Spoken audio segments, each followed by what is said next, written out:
joining me today. It's Brian Gubernick, and welcome to the No Days Off podcast, where we believe that every single day brings a new opportunity to get better. Better at business, better at our health, better at wealth, better at our relationships, just better at life. And today's topic is choosing your hard. Choose your hard, and choosing your hard, that motivational phrase has a direct impact on all of those areas I just mentioned, and choosing your hard will lead to a better life. Now, what do I mean when I talk about that phrase? Many of you have probably heard it before, as it's a motivational phrase that I've heard others use in the personal growth space before over the years. And what it's all about, what the phrase emphasizes, is the idea that we consciously get to select the challenges or the difficulties that we face in life.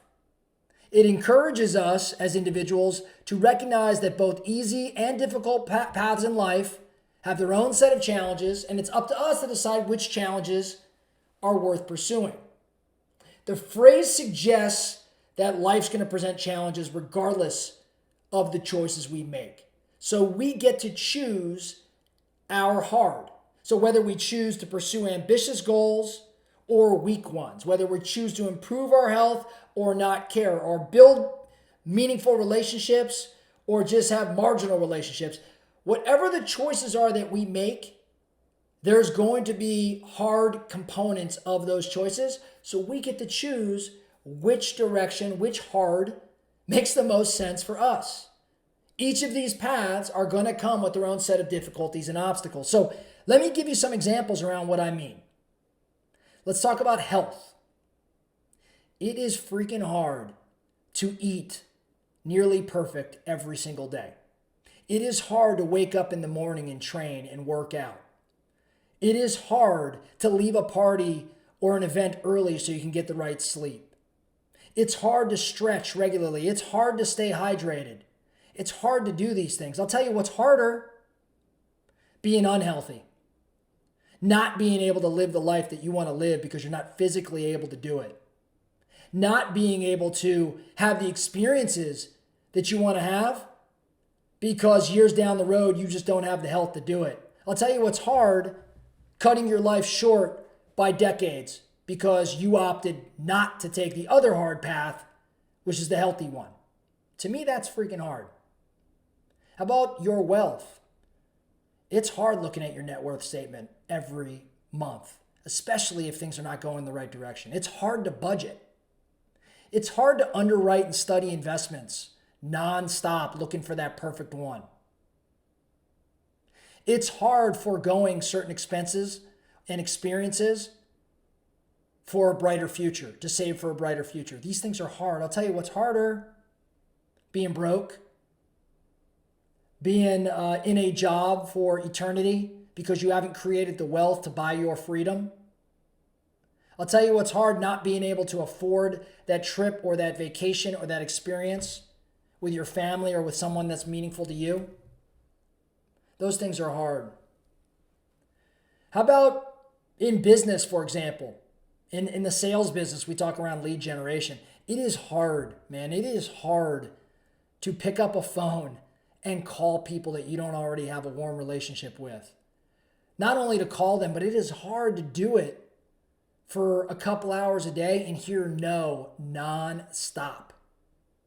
I'll tell you what's harder: not knowing where your next paycheck's coming from, not having a clue what you're going to do every day, not knowing if you could stay in this business because you don't have a pipeline.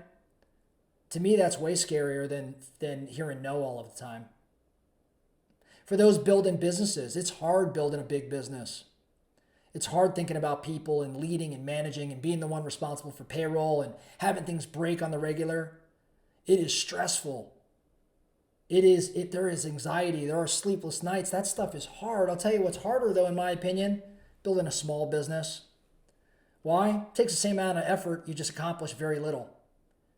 It takes the same amount of effort, but you're not impacting as many people.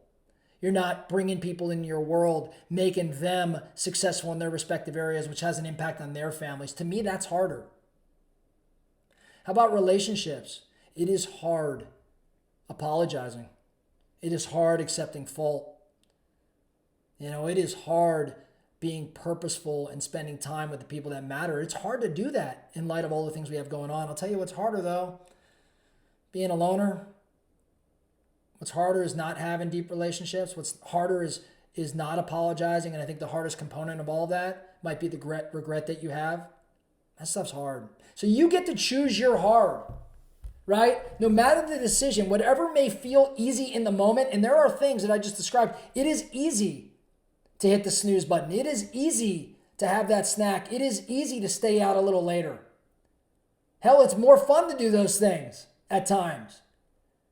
It's easy to not generate business, right? It's easy to, instead of apologize, just let time heal it. Those things are easy. But I'll tell you what, all of those easy decisions, I would bet you a lot of those times end up with harder consequences.